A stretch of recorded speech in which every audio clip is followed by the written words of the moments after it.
So my name is Nathaniel, this is Jonathan, this is Nicholas, and together 9 years ago we started Sweetgreen, really with the mission of making healthy eating more accessible. And in the beginning we asked ourselves 3 questions. 1, how could we disrupt fast food? 2, how could we build a brand and a company that stood for more than just a transaction? And 3, how could we do all of this and build intimacy as we scaled? And to be honest, a lot of those answers have come from the incredible people in this room today. One of those people being my mom, Rita Jamay, who just introduced us. So thank you, Mom.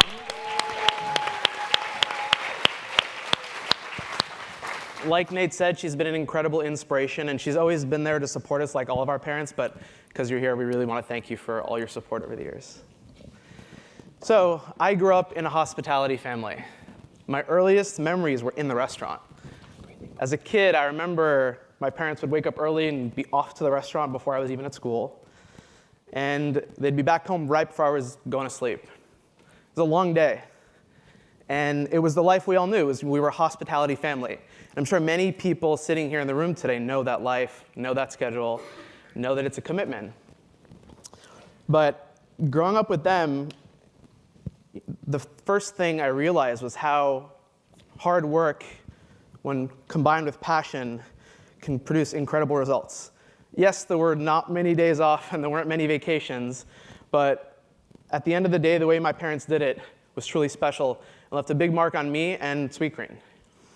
My parents weren't chefs. They ran the front of the house, and they ran the business.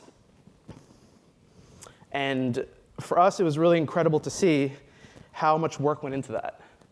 And it wasn't just about being there every day, right? You could spend 18 hours in a restaurant and not actually be there. You can be running around serving people, putting out fires, but seeing the way they did it, the way they created these connections with every guest. There wasn't one guest that walked through those doors for 25 years that wasn't greeted by my mom, Rita, or my dad, Andre. 25 years. And they could have come home early some nights. They could have hired people to do that. But they were in the business of creating real human connections. And whether it was your first time coming through those doors, or whether you were a regular and you had been there 100 times, they treated you like family. And that was their sense of hospitality, is that they wanted you to feel like you were a family member coming into their home. And that feeling is really special.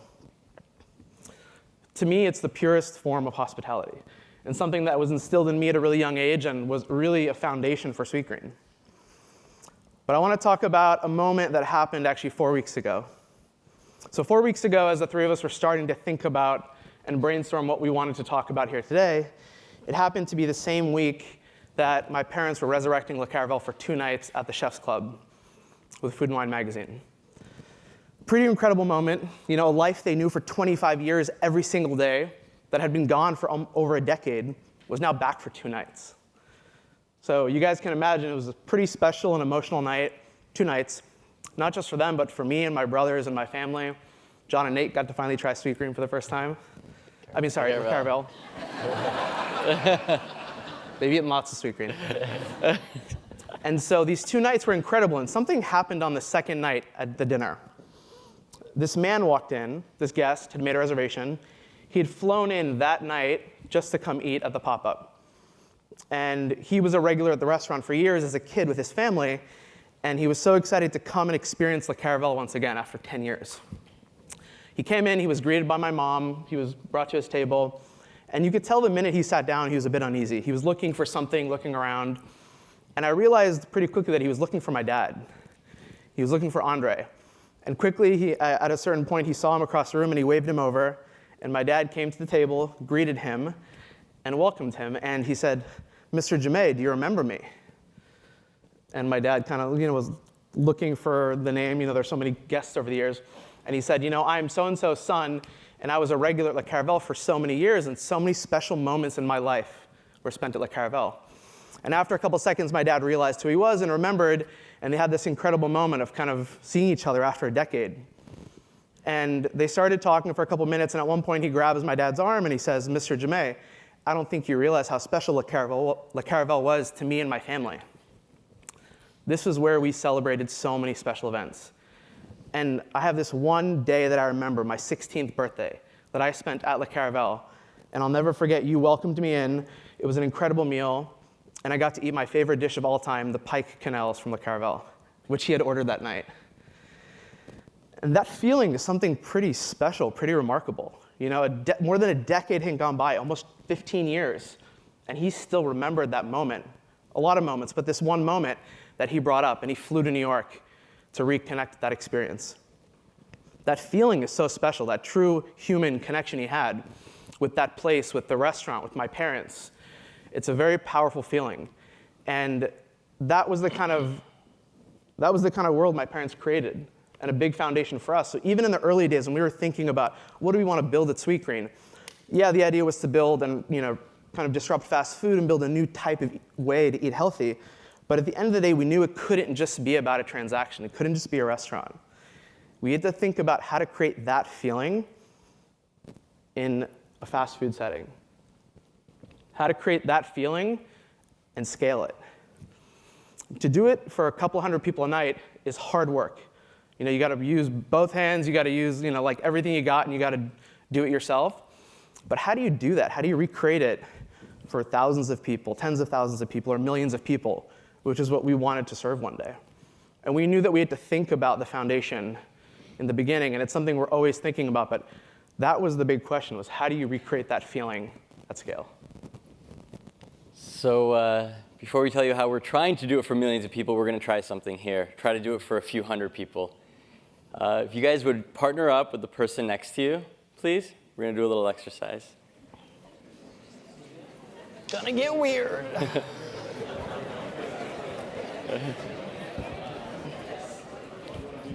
Everyone good? So Andrew this morning said that faith begins at the edge of your comfort zone. At Sweetgreen, we have a saying, get comfortable. Being uncomfortable. And so this may be a little bit uncomfortable, but what I ask for you, what we're gonna do is you're gonna look at your partner in the eyes, but you're not gonna just look at them. You try to really see them. Try to really see where they're at. 20 seconds. Hold, not yet. We're gonna do it in silence. Hold on. No making out. But we're gonna really try to practice presence, and it's really easy to kind of laugh and blink, whatever. But take that moment to see them, and if you really drop the fear of being seen by someone, something magical can happen. So we're gonna take 20 or 30 seconds and just be present with the person next to you. And quietly, please. Sarah?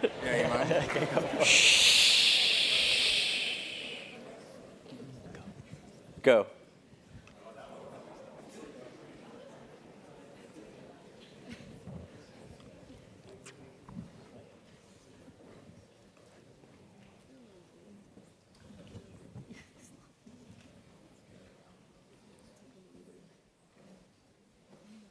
You guys alive? Thank you.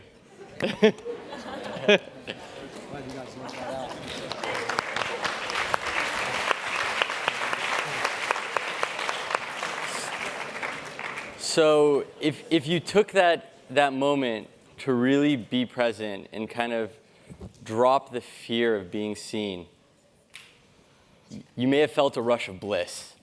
And that bliss, which is totally free, that's the feeling of intimacy. It's an incredible feeling. And good hospitality, in its nature, is intimate.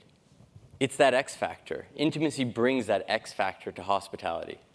So there's a few things we know about intimacy. One, we crave it. Humans crave it. It's a deep biological need. Two, Requires trust. three, Feels damn good. and I think most importantly, it is really a key defining human characteristic. And so as we thought about Sweetgreen and growing the business and trying to create intimacy at scale, how is a company supposed to create intimacy? Companies don't create intimacy. Brands don't do that. But if a brand wants to do that, we have to act human. And so that's the lens in which we can create intimacy at scale. So we really believe that there is no formula for intimacy. But what we can do is build frameworks to build meaningful relationships with those around us. So one of the ways that we connect at Sweetgreen is we actually try to not take ourselves so seriously. And for brands, we believe, just like humans, that there is a distinction between being sincere and being serious. Or at Sweetgreen, we say, be sincere, not serious. And music, just like food, is a very social experience. It's emotional. And every year, we put on a music festival called the Sweet Life Festival. It's outside DC, it's in May. And it's an annual celebration of music and food and purpose. And you have to imagine seeing the Strokes eating quinoa, or listening to The Weeknd chewing on a watermelon radish. Things that normally don't go together can happen at Sweet Life. And as a brand, we wanted to make sure that we show up, and as a food brand, we wanted to make sure that we show up in unexpected places. And figuring out a way that we can be sincere without being too serious and make fun of ourselves and have a good time. And a few years back, we were able to book one of our favorite musicians for our festival. His name is Kendrick Lamar. And many people here have heard of him, but he's a great musician, rapper, friend of the brand. And we approached him about Sweetgreen. We introduced him to the values. We told him about our mission. And we told him about our program about school nutrition for 4th and 5th graders called Sweetgreen in Schools. And he was so into it. So what we did is we collaborated on a salad that we worked on together, and it was called the Beets Don't Kill My Vibe Salad. And it was this idea of how could we be playful, how could we use humor, how could we use a funny wink to tell our story, to be intimate, to connect with people where they are.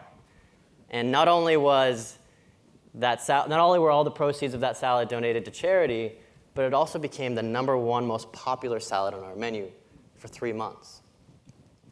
And just like being human, brands need to show up and act that way. And some of the most powerful conversations have happened through funny puns or one-line lyrics like, all I want for my birthday is a big quinoa bowl. Or started from the farm, now we're here. Yeah. So being sincere, not serious, is really important. And if it's our mission to bring people together around food, how does everybody in this room try to be in places that are a little bit more unexpected? So Nate's right. Food, just like music, is a very intimate thing. It's very social. It's something that's very close to everyone. It means something different to everyone. Someone's relationship with their food or what they think about what they eat is it's a very emotional thing, right? Food brings up different emotions, whether it's what you ate as a kid or what you eat when you're feeling upset or what you eat when you're feeling happy. And food is an incredibly emotional thing. Even though at its core, it's just a biological need. We need to feed our body's energy. But food is connected to so much emotion. And for us, we feel like if you can be a brand that acts human and tries to establish that connection with the customer, if you can help insert yourself in that relationship and change the way someone can think about what they're eating or even question something or be curious, it's an incredibly powerful responsibility and a place to be. And we always think about this one funny anecdote one of our farmers told us a couple years ago when we were first starting out. This guy, Mike Koch from Firefly Farms in DC, and he pulled us aside, and it was at the farmer's market, which is right behind our restaurant, and he says, I speak to all these customers that don't really get it, that they don't connect their health to what they put in their body. They just eat what tastes good and what makes them feel good.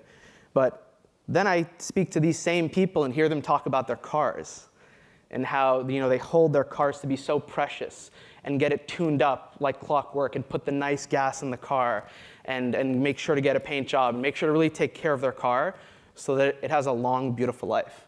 And he said if people just imagined their bodies the same way, they'd have a very different relationship with food. If you can connect the food you're putting in your body to how you're going to feel, not just next week or how you're going to look in the summer in a bathing suit, if you can connect it to your health 10, 20, 30, 40, 50 years out, that's a completely different relationship with food. And for us to try to act human and insert ourselves in that conversation, it's very intimate. And if we can get one customer to think differently about their food or just be curious, then that's success for us. And I think that as a brand, we can embrace that emotional, intimate connection. So when we started Sweetgreen, it was really pretty much our first job. And the naivete, for the most part, was really good to us. We used it to our advantage. We saw things with a really fresh perspective. And so the way we approached our supply chain, our non-traditional marketing, even the design of our stores was different, and it was good. But there were some things we kind of went with the way things were. And for that, it was the way we serve food. It was our operating model. You'd walk in, and it was this idea of an assembly line of making food. You'd walk in, and it was your lettuce, your vegetables, your protein, always light, medium, or heavy, light, medium, or heavy. So that was just the way we did things. We just didn't even think about it. As we started to expand, and we realized that we needed to hire a lot of people. And we understood from the very beginning that people were our most important ingredient. And at Sweetgreen, we talk a lot about this idea of the sweet life. Sweet life for us is this life where your passion and purpose come together. So we talk a lot about, from the beginning, about growth and connection and living your sweet life.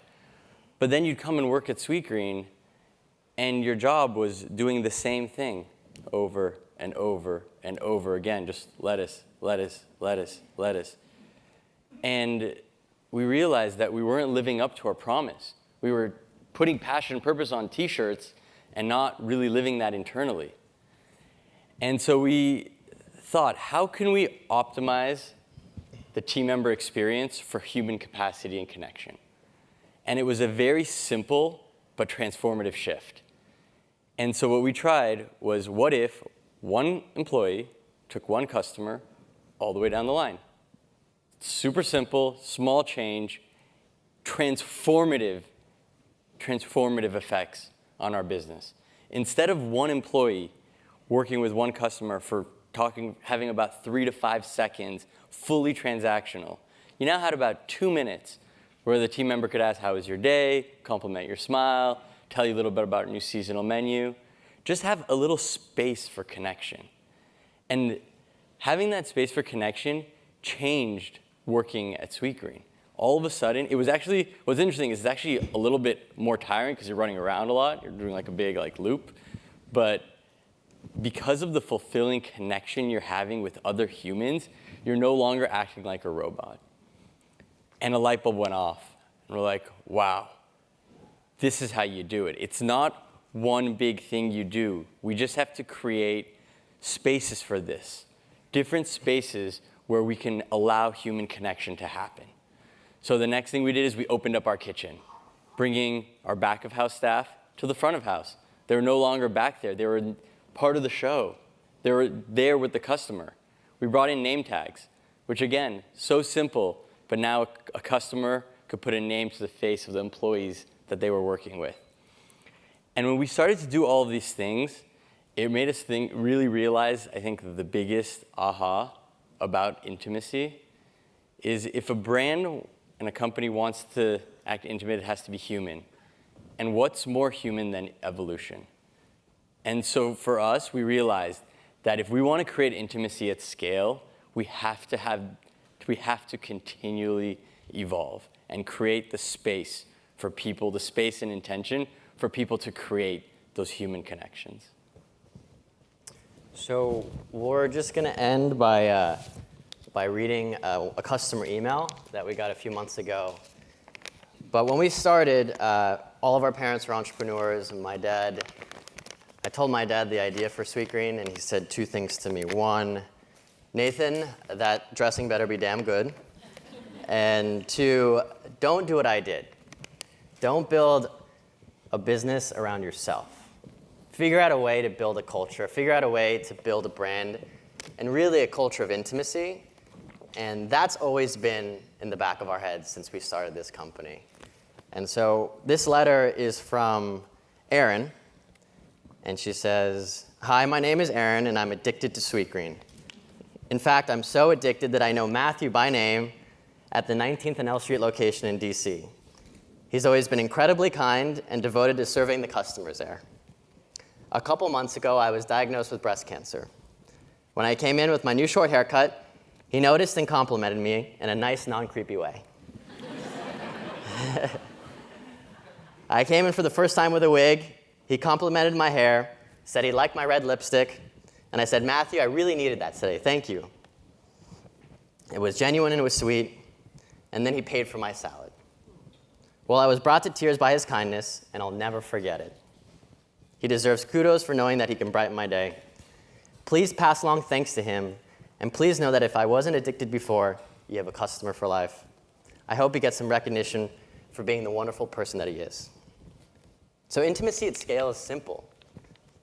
It's making lasting human connections, or as we like to say it, keeping it real. Thank you so much.